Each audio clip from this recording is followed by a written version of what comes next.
Hi, my name is Yuri Jensen, and today I want to talk to you a little bit about the perspective the parents have on teenagers. So, parenting teens in the digital age, what parents should know about technology and social media. Okay, so most adolescents today are often called digital natives. Why? Because they grew up with smartphones, social media, instant information, and constant online communication, right? The technology supports their learning, the connection with friends, and creativity. And in my opinion, I think that's a very positive note.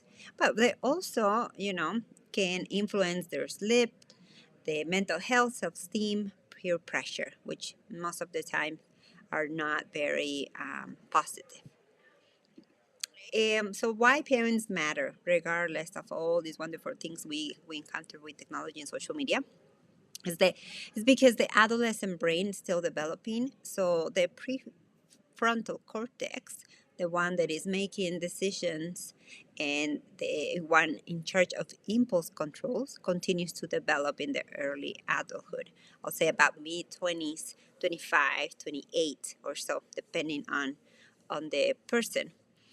But at the same time, teens are very, very sensitive to peer approval, social comparison, online feedback, those likes or comments.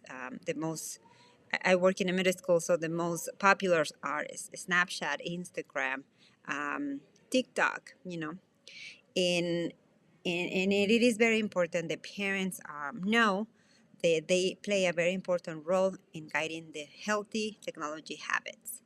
Um, let's see. What were some of the recommendations? The first one is the parents should talk regularly with their teens about what they're doing online. And instead of focusing on rules, parents can ask questions like, what apps are you using? What would you enjoy the most in social media? And what things can talk about openly and open, to share with their kids. Another thing they can do is teach responsible digital behavior and about safety online and privacy and being and having a respectful communication. I think the adolescents need to understand what are the things that they can post online. They have long-term consequences, right? So teaching teens about digital citizenship helps them develop responsibility and critical thinking. So the invitation to the lifespan, there's this quote that I want to talk to you about. The part of the brain that again is responsible for decision making and impulse control continues to develop in the early adulthood. So we need to know that our kids still need us to help them make those decisions. And then another recommendation is to encourage balance. So creating routines like maybe during dinners we are going to be device free, or putting limits on screens times before bed or during sports, hobbies, family time. Because research shows that healthy routines support better sleep, emotional well being, and stronger relationships. So here's a final message for you.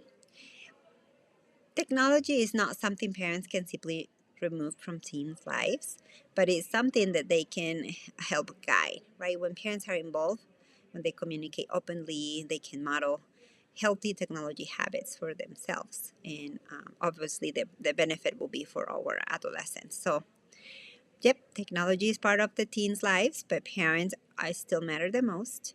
When parents are involved, um, they they they communicate openly, and like I said, they show their habits.